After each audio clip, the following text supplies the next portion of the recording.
tadi yang disampaikan contoh tadi bahwa Pak Arteria tadi contohnya Pak Tobas tiga-tiganya 372, 378. Memang memungkinkankah? Ya, tega sekali. Nah, tadi seandainya ada laporan 372, 378. 372, 378, biasanya pelapor memang begitu menginginkan ada TPPU-nya. Itu bisa disampaikan. Bahkan saya mengatakan kepada penegak hukum, terutama KPK misalnya, kalaupun tidak ada, misalnya tindak pidana korupsi, yang dikorupsi uang, yang disita mobil lah, itu mobil itu kan TPPU, kan yang disita uang itu jadi mobil. Ketika uang hasil korupsi jadi mobil itu namanya TPPU. Tapi sayangnya KPK jarang sekali, tapi kalau yang lain sering, karena saya sering. Saya tahun lalu saja sekitar 20-an saya memberikan keterangan ahli di penyidikan. Dan banyak sekali, sudah banyak sekali TPPU bisa, terutama yang dilaporkan kejahatan asal, kemudian yang korban menginginkan ada TPPU-nya. Kenapa? Karena korban menginginkan uang itu kembali. Termasuk kalau ada temuan korupsi, yang seperti sekarang ini ya tentu harus pakai TPPU lah, uang-uang itu gimana, di mana, siapa yang, masa ada orang menguasai hasil korupsi terus kemudian dia tersentuh saja, tidak. Nah ini kan kita mau membangun integritas bangsa, moral bangsa, jangan mau menikmati hasil kejahatan. Katanya tadi kan harus tabayun, yang kita nikmati yang sudah kita tabayun bahwa itu adalah tidak terlibat kejahatan. Itu sebetulnya inti dari TPPU seperti itu. Namun memang bisa. Tetapi saya termasuk yang tidak sepakat kalau ke pengadilannya gelundungan tanpa ada kejahatan asal.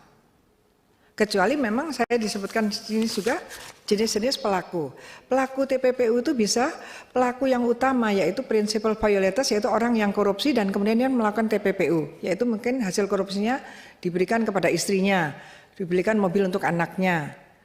Nah itu adalah pelaku, dia dapat yang double crimes, dia kejahatan asal, korupsi dan TPPU. Dia dua dalam satu berkas kalau bisa, pasal 75 kan disampaikan dalam hal penyidik tindak pidana asal menemukan bukti permulaan tindak pidana pencucian uang, maka penyidik menggabungkan antara tindak pidana asal dan TPPU dan lapor kepada PPATK.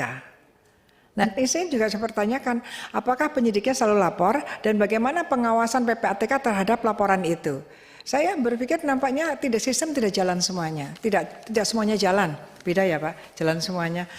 Ada yang jalan, ada yang tidak, itu apa? Tidak semuanya jalan apa tidak jalan semuanya? Jadi saya agak takut kalau di sini Pak, nanti kayak Pak Arteria nanti ya. Jadi tidak semuanya bisa, tidak semuanya jalan. Jadi itu kan karena memang harus lapor kepada PPATK. Artinya apa? Kalau memang penyidiknya juga tidak lapor, ya harus ada tindakan. Kalau kemudian PPATK yang tidak tahu juga harus ada tindakan. Itu jadi memang seharusnya kalau di penyidikan bisa. Itu karena itu kunci dari TPPU, di penyidikan bisa. Jadi jangan, ya memang mana ruangan kita untuk, memang begitu, anti tipping off itu tidak boleh diketahui ketika bahkan nasabah tidak boleh tahu ketika rekeningnya sedang dilaporkan ke PPATK. Siapapun yang membocorkan juga ada sanksi pidananya.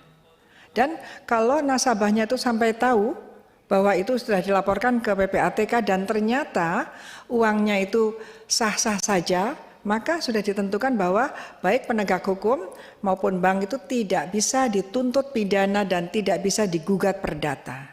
Ya memang begitu ya, sudah resiko karena kalau tiba-tiba rekeningnya tinggi ya nggak apa-apa lah Pak.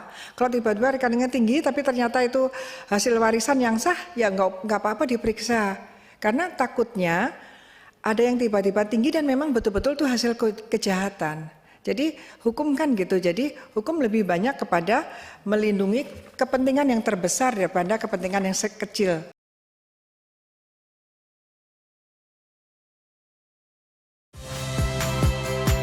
Saya Valentina Sitorus. Saksikan program-program Kompas TV melalui siaran digital, pay TV, dan media streaming lainnya. Kompas TV, independen, terpercaya.